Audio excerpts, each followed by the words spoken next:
For more over 60 years, the small box remained undisturbed in Charlie Chaplin's vault. Until his grandson eventually broke the lock in 2022, no one knew what was inside. He was stunned by what he discovered. Proof that Chaplin was living a double life that deceived everyone, even Jay, and that he was more than just Hollywood's biggest celebrity. Hoover, Edgar. Though for all the wrong reasons, the FBI had good grounds to suspect him. The world is now at last discovering what Chaplin was concealing for so long. In 1889, Charlie Chaplin was born in a deprived area in South London. His family didn't have much. Hannah, his mother, attempted to make ends meet by working as a nurse and making garments, but it was never enough. Charles, his father, was a performer in the music hall but left. Charlie's parents had divorced by the time he was a baby, and his father had relocated to New York. Charlie and his older half-brother, Sidney, were left to be raised by Hannah alone. They barely made ends meet as they relocated from one dilapidated flat to another. Charlie's father was meant to aid, yet he did nothing. Despite Hannah's best efforts, the family quickly fell into even greater hardship. Then things became worse. Charlie's mother suffered a breakdown when he was 6 years old. She was no longer able to care for them. Sidney and Charlie were taken to a workhouse, which is a facility for the impoverished but not a good one. As soon as they got there, the boys were taken from their mother. They wore crude clothes, had their heads shaved, and received treatment more akin to that of convicts than kids. A few weeks later, the boys were transferred once more, this time to an impoverished children's school outside of the city. Charlie had vivid memories of it, particularly the day he learned how to write his last name. It reminded him of himself, he thought. Chaplin, somehow. Mostly, though, he recalled the loneliness and sadness of those years. It was a harsh, icy existence that made a lasting impression on him. At home, things didn't improve. Hannah had another collapse in 1898 and was admitted to a mental health facility. Physicians thought that sickness and starvation were to blame. The boys were temporarily placed in the care of their father, whom they hardly knew. However, that also didn't last. Child welfare officials had to intervene because of their father's heavy drinking and the state of the house. For a while, Hannah returned home, but by 1903 she was losing her wits once more. Charlie, 14, had to accompany her on foot to the hospital. Charlie was left to fend for himself after she was returned to the asylum. He recalled one painful visit years later. "I would have been fine if you had just given me a cup of tea that afternoon," his mother informed him. He was troubled for a long time by that little odd sentence.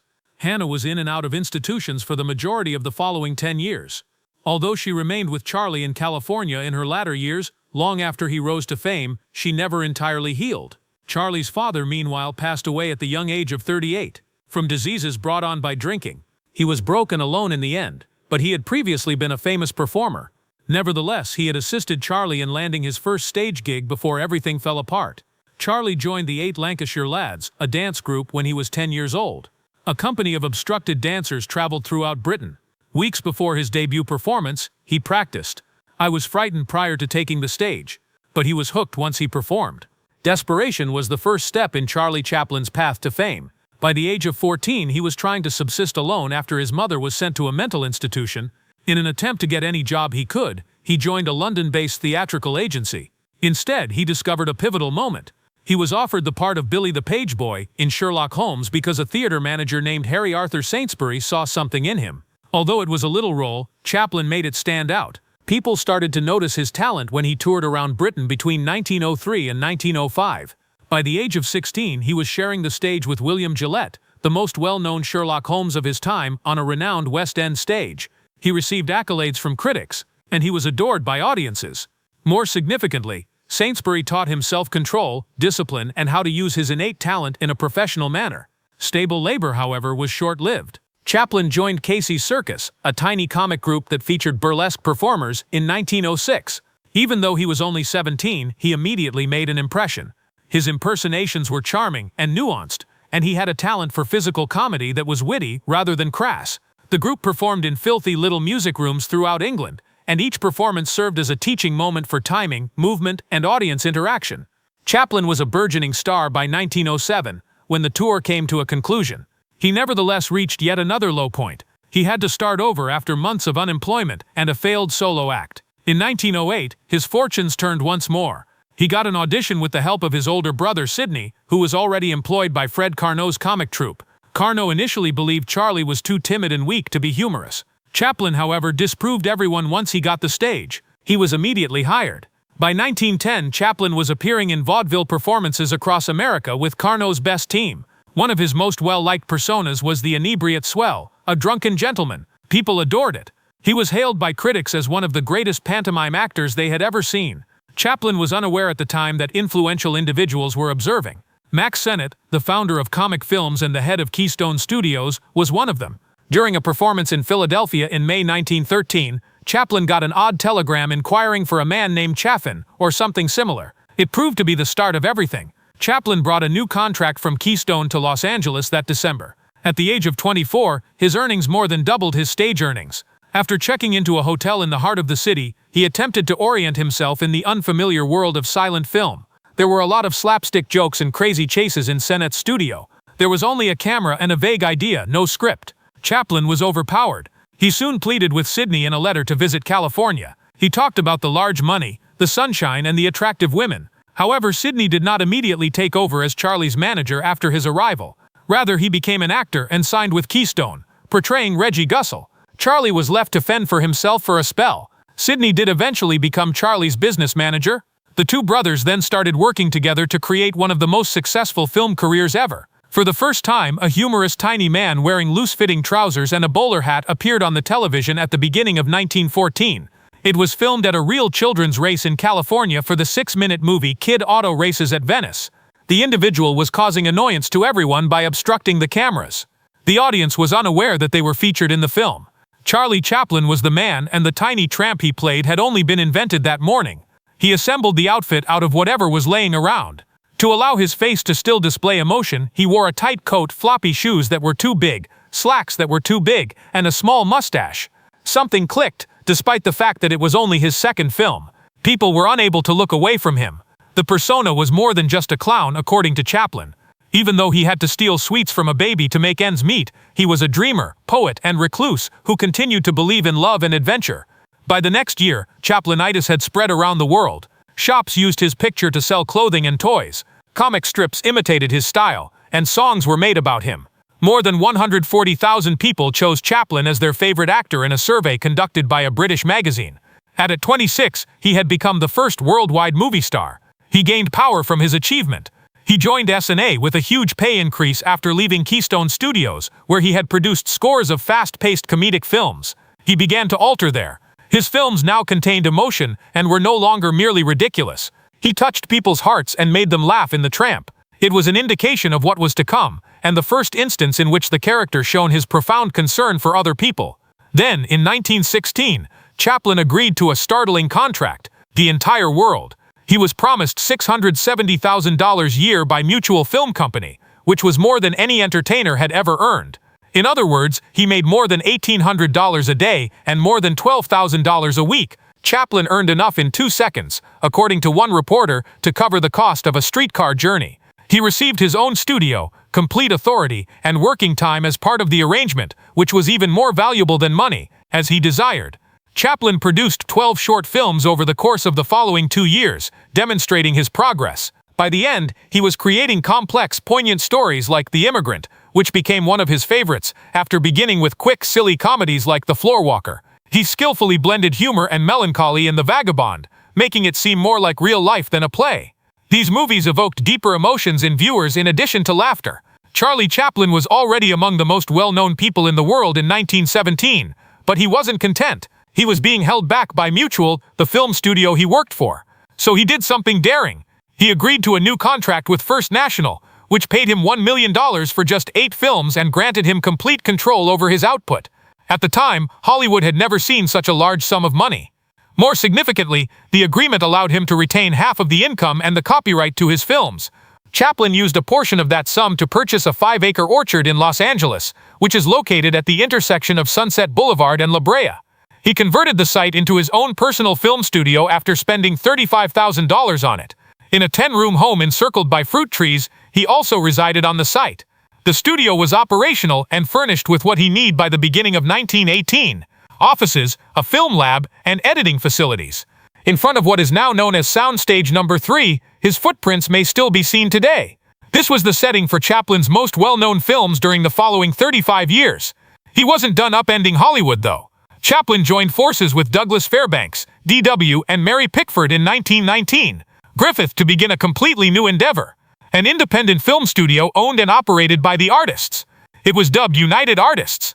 Each of the four founders had a significant stake in the business, and they added a fifth partner to assist with day-to-day operations. The head of Metro Pictures reportedly remarked, "The inmates are taking over the asylum." Upon learning of it, he was not mistaken. Hollywood's biggest stars were making the decisions for the first time. Chaplin was excited to begin filming for United Artists, but something was holding him back. He refused to be released from his contract with First National. He had 6 more films to pay them. He was therefore forced to continue working under the previous contract while his new business was starting up. One of his favorite movies, The Kid, was released in 1921. It was his debut feature-length film and it revolutionized the genre of comedy. Jackie Coogan, a 6-year-old, portrayed the role of an impoverished dad who adopts an abandoned child. It has genuine heart in addition to being humorous. It was unlike anything they had ever seen. Despite having a $250,000 production cost, the movie brought in over $5 million at the box office. Chaplin himself had written, produced, edited, directed, and starred in it. It was brilliantly captured in the poster. An image of someone smiling and maybe crying. Chaplin was prepared to take another chance by 1923. A Woman of Paris, his subsequent film, was distinct. He wasn't even in it, but it was dramatic and serious. Only a brief 3-second appearance. Audiences arrived expecting the little tramp, despite his best efforts to alert them in advance. Some were angry and disappointed. Chaplin's longtime leading lady, Edna Purviance, starred in the movie. His goal was to make her famous. Independently, the movie was praised by critics. The public didn't react to Mary Pickford's statement that it choked her up. At the box office, it was a failure. It was even outlawed in several areas due to its dubious morals. After Edna was unjustly connected to a Hollywood controversy, others withdrew it. When Charlie Chaplin first met actress Mildred Harris, then 17 years old, in 1918, he was already a tremendous star. The wedding was hurried because she believed she was pregnant. Chaplin was 29 years old. Things were rough from the start. He made it plain that he didn't think she was very smart. Her desire to continue acting was a major point of contention between them. They had a boy a year later, but he passed away 3 days after his birth. Chaplin had left by the end of 1919. Although Harris maintained appearances, the marriage was failing. She said he was psychologically harsh when she sought for divorce in 1920. She cheated on him, according to Chaplin. Rumors even circulated that she had dated actress Alla Nazimova, who was hiding her sexual orientation by entering a fictitious marriage. Harris passed away at the age of 43 and never achieved significant renown. Chaplin, however, remained the same. He became involved with Letta Gray, another minor. She was 8 years old when he first met her. He got her pregnant while filming The Gold Rush when she was 16 years old. He might have been jailed under California law. Chaplin hurried into another marriage, this time in Mexico, after Gray's mother threatened to call the authorities. According to reports, Chaplin persuaded people that marriage was preferable to prison, but he also warned Letta that he would make her miserable and that the marriage wouldn't last. 2 sons were born to them.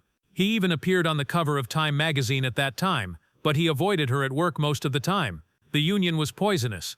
Things went haywire in 1926.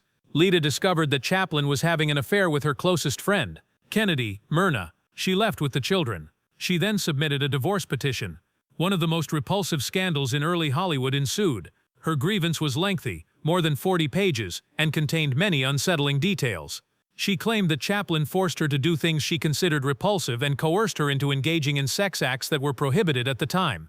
He informed her that it was a common practice among married couples and that she had to comply as his wife. He boasted that he had done the same with several well-known actresses before to their marriages. The consequences were severe. Newspapers were captivated by the story. A record-breaking settlement was reached at the end of the divorce. Letta received hundreds of thousands of dollars, and they also set aside money for their children. At the time, it was the largest payout of its kind. Chaplin didn't do well with it. For 8 months, the circus's filming was halted. To prevent them from being included in the divorce, he concealed film reels. He was under a lot of stress. Some claimed that without his well-known tramp costume, he was unrecognizable and that his hair turned white. Nationwide, they wanted his movies to be outlawed. His reputation suffered greatly. Chaplin was direct when questioned about Letta Gray years later. He claimed that, aside from her, he loved every woman he had ever dated. Charlie Chaplin had a talent for transforming difficult or gloomy concepts into memorable on-screen moments. Inspired in part by the real-life Donner Party incident, in which stranded pioneers had to endure a harsh winter in the mountains, some even turning to cannibalism, he created the Gold Rush in 1925. Although Chaplin didn't explicitly depict that, he did construct a well-known scene in which his character consumes a boiled shoe. He recorded the scene over 3 long days and had 20 licorice shoes created to make it work. And the nails were sweet. Chaplin and his co-star experienced stomach issues as a result of all that licorice, but the outcome was memorable. He then stated that he wanted to be known for the movie The Gold Rush. He even used 600 actual homeless individuals to portray prospectors in order to add realism. Chaplin took a big chance in 1931, when the motion picture industry was transitioning to sound. He produced the silent picture City Lights. He finished after more than 2 years. A pivotal scene. It took weeks to get the scene where the tramp meets the blind flower girl right. Chaplin did not disregard sound entirely. In addition to adding a few effects, such as a swallowed whistle, and writing his own music for the movie, he stayed true to his specialty, visual storytelling. The audiences adored it. Albert Einstein was his guest at the premiere. George Bernard Shaw sat next to him in London. City Lights turned out to be one of Chaplin's biggest hits in spite of the odds. Chaplin was prepared to take on a more ambitious project by 1936. Modern Times was a witty and incisive critique of industrial life. A huge clock that ticks away at the start of the movie represents how factory work dominated people's lives. Even if Chaplin's tramp battles machines goes crazy on the manufacturing line, we still find it funny. Chaplin's voice was heard by audiences for the first time, albeit only in a ridiculous song composed entirely of nonsense. Based on a well-known French song, he sung gibberish in various languages.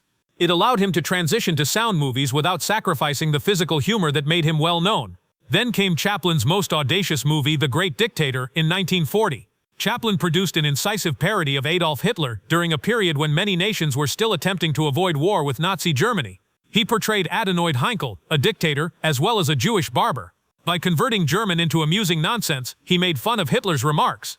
President Roosevelt urged Chaplin to proceed despite opposition to the movie. The movie was a great hit. Nevertheless, Chaplin subsequently stated that he would never have survived if he had been fully informed about the concentration camps. It wasn't until 1958 that Germany permitted the picture to be screened. His personal life took a negative turn, but his career took off. Chaplin, then 52, began dating actress Joan Barry at 21 years old in 1941. He said that Barry had a special quality and provided her money for acting classes, dental work, and other things, even though he was still married at the time. Although their romance ended, it left a chaotic legacy. Later, Chaplin acknowledged that while he wasn't working, he was solely interested in casual relationships. 2 pregnancies that terminated in abortion were part of their affair. After that, things deteriorated. Barry lost his equilibrium. Using a rifle, she entered Chaplin's home and threatened him. Chaplin said he kept his door locked, but she insisted they had been dating ever since. She repeatedly returned, even smashing windows to catch his eye. She was 6 months pregnant by the middle of 1943. She declared Chaplin to be the father. Her mother even brought a lawsuit on the unborn child's behalf. Barry gave birth to a daughter, Carol Ann, in October. It was all J. Edgar Hoover was in need. For years, the FBI director had been keeping an eye on Chaplin because of his left-leaning political views. Hoover now saw an opportunity to defeat him. Chaplin was accused by the authorities of transporting Barry over state lines for unethical reasons and was charged under the Mann Act. The accusation was related to Barry's visit to him in New York by train in 1942. In March 1944, the trial got underway, complete with drama and headlines. Chaplin might have been imprisoned for 23 years if proven guilty, but he was declared not guilty on April 4. The paternity case continued long after the criminal trial was over. Chaplin could not be the father, according to blood testing. 3 well-known medical professionals concurred. Barry's attorney acknowledged that the science was obvious. However, blood tests were not accepted as evidence in California courts at the time. Chaplin had agreed that if he passed the test, the case would be withdrawn. Nevertheless, Barry continued. The jury in the first trial was hung. He became the father of the second in 1945. He was mandated to pay child support even in the absence of scientific evidence. He was unsuccessful in his appeal. Change was spurred by this injustice. The case made blood testing admissible evidence in court and contributed to the modification of America's paternity laws. For Chaplin, however, the harm was already done. In the U.S., his reputation never fully recovered. World War II was when Charlie Chaplin's problems started. He was among the most well-known performers in the world at the time. However, his vocal political opinions attracted notice. He boldly declared, "I am not a communist, but I am proud to say that I feel pretty pro-communist," during a 1942 banquet for Russian war assistance. For years, that sentence continued to appear in FBI files. His movie, The Great Dictator, has already taken a strong stance against Nazism. which many Americans who still supported wartime isolation found objectionable. Supporting Soviet-American friendship organizations and attending events given by Soviet diplomats did not help Chaplin's case. Government officials became even more distrustful of him since he spent time with persons who were thought to have communist sympathies. The damage was done, notwithstanding his later admission under oath that he had never read a book about communism and knew very little about it. His prior acts were no longer viewed as assistance for an ally, as tensions with the Soviet Union increased following the war. They were transformed into indicators of hazardous radicalism. Chaplin had been under FBI surveillance since 1922, but in 1947, when J. Edgar Hoover launched a thorough inquiry, by the time it was all over, Chaplin had a 1,900-page FBI dossier full of accusations and suspicions about his personal life and politics. Hoover was determined to have Chaplin deported because he disliked him and called him a parlor. Bolshevik. Agents searched his films for communist messages. He was included on a security index card as well, designating him as a person who might be taken into custody in the event of a national emergency. Movies like The Great Dictator and Modern Times were reframed as being in favor of communism. However, the FBI never discovered evidence that Chaplin was a communist or engaged in espionage, despite their best efforts. In fact, they suggested terminating the investigation in 1950, only a few days before Senator McCarthy officially began the Red Scare. Chaplin was never one to back down. Despite his steadfast support for free speech, he consistently denied being a communist. "People now accuse you of being a communist if you leave the curb with your left foot," he used to joke. Even when friends urged him to keep quiet, he refused. For him, democracy meant having the freedom to express one's opinions. He denounced the House Un-American Activities Committee and demonstrated against the convictions of Communist Party members. Despite being subpoenaed, he never had to testify, possibly because authorities were concerned about his power to influence public opinion. He maintained that his beliefs were not about advancing communism, but rather defending civil liberty. However, everything was either black or white during the McCarthy era. Either you were American, or you weren't. Chaplin was a target since he didn't cleanly fall into either category. In 1952, things reached a breaking point. Chaplin discovered when traveling to England that he would not be permitted to return to the United States unless he consented to being questioned about his political beliefs. He declined. Rather, he and his spouse, O'Neill, made the decision to go to Switzerland. They purchased a house in the sleepy village of Corsier-sur-Vevey, close to Lake Geneva. It turned into a tranquil setting for their expanding family. Chaplin couldn't follow French, so he insisted that everyone speak English at the table, and dinner was always at 6:45. When Una married Chaplin, who was 53 at the time, she was only 18. Although many were astonished by the age difference, they developed a strong and enduring friendship. Through controversy and exile, Una supported him. Chaplin frequently talked about how important she was to him. He once wrote that he would have a lump in his throat when he saw her go through the streets of Vevey before him. Even after Chaplin passed away in 1977, their love remained strong. After that, Una lived alone until her death in 1991. Chaplin continued to create while living in exile. He satirized American consumerism and political witch hunts in 1957 with his play King in New York. In a blatant reflection of Chaplin's own experience, the protagonist, a prince escaping revolution, finds himself in a shallow, paranoid imitation of America. He then directed A Countess from Hong Kong starring Sophia Loren and Marlon Brando in 1967 when he was 77 years old. It turned his old tale of a tramp upside down, depicting affluent folks losing everything. From dingy dance clubs to opulent ballrooms, the movie included sequences that demonstrated the social ladder through dancing.